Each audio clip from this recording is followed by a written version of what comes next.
इमरान खान वो डरावना ख्वाब बन चुका है जो शहबाज हुकूमत को एक लम्हे भी आराम से सोने नहीं दे रहा। पता नहीं इस डरावने ख्वाब से किस वक्त शहबाज हुकूमत जान छुड़वा पाएगी। अब इमरान खान तो जेल में है, कैद है, आपने उसे ज़बरदस्ती इलेक्शन भी हरा दिया है, उसके बावजूद आप उसके डर से थर थर कांप रहे हैं और आपसे हुकूमत चल नहीं रही। कोई मामला आपसे खुद निमट नहीं रहा, कोई मामला आपसे सही तौर पर डील नहीं हो पा रहा। आपको समझ ही नहीं आ रही आपने किस तरफ जाना है, किस तरफ नहीं जाना। और हर मामले को आप इवेंचुअली इमरान खान पर डालकर बरी ज़िम्मा होने की कोशिश करते हैं। ज़ाहिर है पाकिस्तान के अवाम बेवकूफ़ नहीं है। आप इमरान खान को पंचिंग बैग बनाए रखें, आप हर बात का इल्ज़ाम इमरान खान पर देते रहें, लेकिन उससे अल्टीमेटली फ़ायदा कुछ नहीं होगा, क्योंकि इमरान खान जेल में है, उसके पास हुकूमत नहीं है और उसके पास जो मजलूमियत कार्ड है वो बदस्तूर मौजूद रहेगा, उसकी सपोर्ट बदस्तूर इंटेक्ट रहेगी। हमने देख लिया 9 मई से लेकर 8 फरवरी तक आपने इलेक्शन को मैक्सिमम डिले करने की कोशिश की, उसके बावजूद इमरान खान की मकबूलियत कम ना हुई और वो अच्छे खासे भारी मैंडेट के साथ पाकिस्तान में इलेक्शन जीत गया और आपको धांधला प्लस करके उसे हराना पड़ा और पूरी दुनिया में आपकी जगहसाई हुई। जिस तरह के फॉर्म 45 का तमाशा पूरी दुनिया ने देखा, उसके बावजूद अभी भी आपको चैन नहीं पड़ रहा, क्योंकि आपको समझ ही नहीं आ रहा कि पॉलिसीज बनानी कैसी है, मुल्क चलाना कैसे है। हुकूमत बनने से पहले जब मौलाना फजल रहमान और कुछ लोग कह रहे थे कि दहशतगर्दी है, तो हम सब कहते थे कि वो इलेक्शन से भागने की कोशिश कर रहे हैं। जाहिर है वो इलेक्शन से भागने की कोशिश भी कर रहे थे, लेकिन दहशतगर्दी का मसला अपनी जगह मौजूद था, क्योंकि बदकिस्मती से पाकिस्तान की सिक्योरिटी एजेंसीज की तमाम जो तवानाइयाँ थी और जो तमाम तवज्जो थी वो इलेक्शन कराने पर और इलेक्शन को मैनेज करने पर और अपनी मर्जी के रिजल्ट लाने पे मरकूज थी। लिहाजा वो सिक्योरिटी के मसाइल को शायद उस तरह अपनी टॉप प्रायोरिटी बना नहीं सके। फिर इलेक्शन हो जाने के बाद जब इमरान खान साहब ने भारी मैंडेट हासिल कर लिया, तो इमरान खान साहब को हराना एक बहुत बड़ा चैलेंज बन गया। लिहाजा सुबह दोपहर शाम जो रावलपिंडी के बुकरात थे और रायवंड के बुकरात थे, उन्हें बैठकर ये फॉर्म 45 और इस तरह के तमाशे तराश कर सिकंदर सुल्तान राजा साहब के हाथ मजबूत करने पड़े और इलेक्शन जीतने, ज़बरदस्ती जीतने और अपने लोगों को कुर्सियों पर बिठाने के लिए कोशिशें करना पड़ी।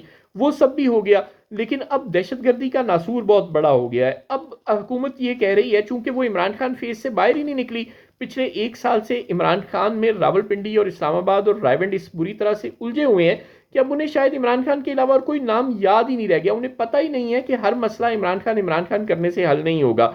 ठीक है, आपने इलेक्शन जीत लिया, आपने लोगों को हरा लिया, आपने बेईमानी कर ली, जो भी आपने करना था कर लिया, लेकिन अब वो हो गया ना। अब खुदा के लिए उस फेज से बाहर तो निकले। अब गुड गवर्नेंस कायम करें, इकोनॉमी को रिवाइव करें, दहशतगर्दी के मसले को कंट्रोल करें, दोस्त मुल्कों के साथ जो ताल्लुकात खराब हो रहे हैं उसको संभालने की कोशिश करें, बात को समझने की कोशिश करें।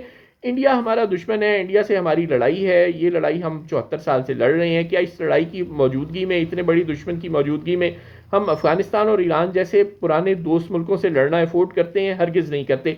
आप खुद तसव्वुर करें, अल्लाह ना करे, अल्लाह ना करे कभी ऐसा हो, लेकिन अब चीनी इंजीनियर्स पाकिस्तान में मारे गए।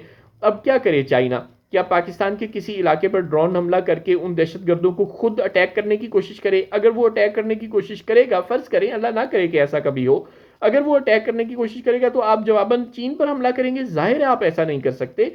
75 साल से पाकिस्तान के हर जायज़ और नाजायज़ मसले में चीन वीटो पावर इस्तेमाल करता है, हर इंटरनेशनल फोरम पर हमारी मदद करता है। बैन ही ईरान और अफगानिस्तान भी बहुत से मामलात में हमारी मदद करते चले आए हैं और हमारे दोस्त इस्लामी ममालिक हैं। हम उनसे लड़ना किसी तौर अफोर्ड नहीं करते, हरगिज़ अफोर्ड नहीं करते। इंडिया जैसे दुश्मन की मौजूदगी में तो हम मजीद दुश्मन पालना अफोर्ड ही नहीं कर सकते। लिहाजा जब ये दहशतगर्दी का मसला अफगानिस्तान और ईरान से हमारे ताल्लुकात बिगाड़ रहा है, तो हुकूमत को एक ही बात आती है, इमरान खान ने ये कर दिया, इस वजह से तालिबान का मसला और दहशतगर्दी का मसला पैदा हो गया। आपको याद करवा दें शहबाज शरीफ साहब और रावलपिंडी के अरबाब हल्लो-उक़द कि इमरान खान कल पैदा हुआ है पाकिस्तान की सियासत में। 2011 से पहले इमरान खान का कोई प्रोमिनेंट स्टेक ही नहीं था पाकिस्तान की सियासत में, और इमरान खान को आज तक सिर्फ एक बार 3 साल के लिए वजारत उज़्मा मिली है, जो दौर 2018 से शुरू हुआ था। 90 की दहाई में एक आदमी हुआ करते थे, जनरल रिटायर्ड नसीरुल्लाह बाबर साहब। ये बात याद होगी रावलपिंडी वालों को, इन्हीं के पेशरों में से हैं वो। जनरल रिटायर्ड नसीरुल्लाह बाबर साहब बेनज़ीर हुकूमत के वजीर दाखिला होते थे और कहते थे तालिबान हमारे बच्चे हैं, हमने इन्हें बनाए हैं, और पूरी दुनिया में पाकिस्तान तालिबान हुकूमत को तस्लीम करवाने, पाकिस्तान तालिबान हुकूमत की सरपरस्ती करने के तनाजुर में एक मशहूर और जुदागाना हैसियत रखा करता था। ये 90 की दहाई की बात है। जब 2001 में जब अमेरिका पर हमला हो गया, 9/11 हो गया, उसके बाद हमने तालिबान से फौरी तौर पर हाथ खींच लिया और हमने कहा कि जी हम तालिबान को बिल्कुल सपोर्ट नहीं करते। और तालिबान से हमारा कोई लेना देना नहीं है, वो दहशतगर्द हैं। हम अमेरिका के साथ मिलकर तालिबान यानी दहशतगर्दों के खिलाफ जंग लड़ने में मसरूफ़ हो गए। ये सारा जो परवेज़ मुशर्रफ का दौर था, यानी 2000 से लेकर 2008-9 तक हमने तालिबान के खिलाफ जंग लड़ते हुए गुजारा। जो नसीरुल्लाह बाबर के ज़माने में, बेनज़ीर भुट्टो के ज़माने में, ज़ाहिर है बेनज़ीर भुट्टो बेचारी की कहाँ चलती थी, असल में तो उस वक़्त भी रावलपिंडी की चलती थी। रावलपिंडी की पॉलिसी के तहत जो तालिबान हमारे बच्चे थे और हमने बनाए थे 90 की दहाई में, जब 2000 में 2001 में 9/11 हो गया और हम अमेरिका के साथ मिल गए, तो हमने उन्हीं तालिबान को त्याग दिया और कहा कि ये दहशतगर्द हैं और हमारा इनका कोई लेना देना नहीं है और बस बहुत हो गया, हमने इन्हें बहुत बर्दाश्त कर लिया, अब ये हमारे लिए नाकाबिले बर्दाश्त है, अब ये हमारे दुश्मन हैं। और परवेज़ मुशर्रफ के दौर में वो तालिबान पूरे मुल्क में दहशतगर्दी करते रहे और हम उनके खिलाफ अमेरिका के साथ मिलकर जंग लड़ते रहे। जब परवेज़ मुशर्रफ साहब चले गए तो पाकिस्तान पर जनरल कियानी नाज़िल हुए। जनरल कियानी ने हमें बताया कि तालिबान एक ही तरह के नहीं होते, तालिबान दो तरह के होते हैं, एक गुड तालिबान होते हैं, एक बैड तालिबान होते हैं, एक प्रो तालिबान होते हैं, एक एंटी पाकिस्तान तालिबान होते हैं, एक अफगान तालिबान होते हैं, एक पाकिस्तानी तालिबान होते हैं। लिहाजा जो पाकिस्तानी तालिबान है उनसे हमने लड़ना है और जो अफगान तालिबान है उनसे हमने दोस्ती करनी है। जो गुड तालिबान है वो अफगान तालिबान है, उनसे हमारी दोस्ती है। और जो जो पाकिस्तानी तालिबान है वो जो पाकिस्तान में यानी दहशतगर्दी कर रही है टीटीपी, उसके खिलाफ बस हमने जंग लड़नी है। और ये जो कलदम तरीके तालिबान पाकिस्तान है, दर हकीकत इसमें ज़्यादातर अफगान नेशनल शामिल है। तो जो अफगानिस्तान से आकर यहाँ लड़ रहे हैं उनको तो हम मार के बाहर निकाल देंगे, और जो पाकिस्तान में के लोग हैं जो तालिबान में शामिल होंगे वो तो हमारे अपने बच्चे तो हैं ना। अब वो भटक गए हैं तो क्या करें, तो हम उनको राह रास्त पर लाएंगे, उनको हम गुड तालिबान के खाते में डाल रहे हैं और उनसे हम हथियार रखवाएंगे, मज़ाकरात करेंगे, समझाएंगे। अपने बच्चे हैं जो अफगानिस्तान से आए हैं, जो काज़किस्तान से आए हैं, तुर्कमानिस्तान से आए हैं, उनको हम मार के भगा देंगे।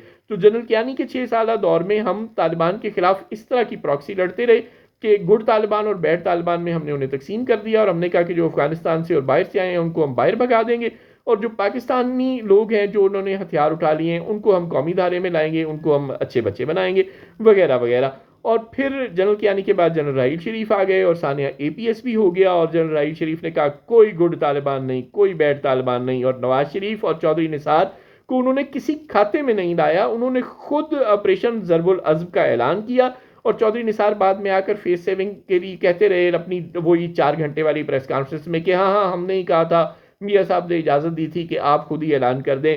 जब लीड फौज ने लेनी है, जब ऑपरेशन लड़ना फौज ने, तो फौज ने ऐलान कर दिया तो क्या हुआ, यानी सिविल हुकूमत को किसी खाते में ही लाए बगैर जनरल राहील शरीफ ने खुद ऑपरेशन ज़रबुल अज़ब का ऐलान किया और बड़ा ज़बरदस्त ऑपरेशन किया बिल्कुल उन्होंने, और तालिबान को मार मार के उनको बिल्कुल बैकफुट पर ले गए और पाकिस्तान को पुरअमन मुल्क बना दिया। लेकिन राहील शरीफ साहब को नवाज शरीफ साहब ने एक्सटेंशन नहीं दी, लिहाजा बाजवा साहब आ गए और बाजवा साहब ने सियासत पे तवज्जो लगा दी और उन्होंने कहा तालिबान गुड हो या बैड हो मेरी तरफ से जाएं बाढ़ में, मैं तो सियासत सियासत खेलूंगा। वो नवाज शरीफ इमरान खान की म्यूजिकल चेयर में मसरूफ़ हो गए, कभी वो नवाज शरीफ को उतारने और इमरान खान को लाने में मसरूफ़ हो जाते और फिर उन्हें लगता कि ये तो उन्होंने चवल मार दी है, लिहाजा वो इमरान खान को हटाने और शहबाज शरीफ को लाने में मसरूफ़ हो जाते और तालिबान शालिबान की तरफ उनकी तवज्जो ही नहीं रही। और उसके बाद अब जो नई क़यादत आ गई है, अब वो हमें शहबाज हुकूमत के साथ मिलकर ये बता रही है कि जनरल बाजवा के दौर में इमरान खान की हिमा पर अफगानिस्तान में भाग जाने वाले तालिबान को वापस पाकिस्तान में लाकर बसाया गया, जिसकी वजह से अब पाकिस्तान में दहशतगर्दी बढ़ रही है। अब हम इनको दोबारा मारेंगे, दोबारा बाहर निकालेंगे तो ये मसला हल होगा, लिहाजा तब तक आप इंतज़ार फरमाएं। और जनाब पाकिस्तान में एक ही अच्छा हमारा दोस्त है चीन, जो हमारे मुल्क में इन्वेस्ट भी कर रहा है और जो हमारी इंटरनेशनल सपोर्ट भी है। अगर उसके इंजीनियर्स इस तरह कत्ल होंगे पाकिस्तान में तो पाकिस्तान में कौन फ़ौरन इन्वेस्ट करने आएगा। होश के नाखून लें, ये 400 साला मनसूबा बनाना छोड़ दें, खुदा के लिए इलेक्शन और धांधली के फेस से अब बाहर आ जाएं और अपनी पूरी तवज्जो सरहदों की सिक्योरिटी पर मरकूज़ करें और तालिबान अच्छे बुरे की तमीज़ अब ख़त्म कर दें।